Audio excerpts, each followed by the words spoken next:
Main gate থেকে ডান পাশ,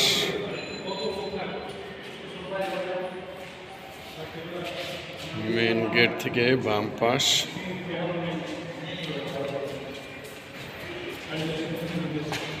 conference room, তারপরে দুইটা ডিরেক্টর রুম, তারপরে Maksuda madam, Jamil sir, Mushiur sir room,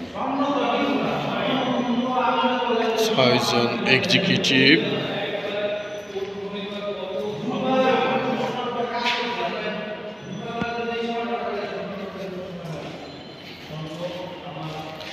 chairman room, Helal sir room, Habib sir room, Tuhin sir room,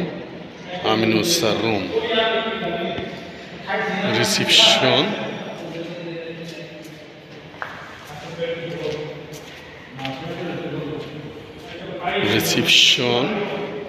এবং ওই দুই প্লেয়ারের সাথে ওপেন স্পেস।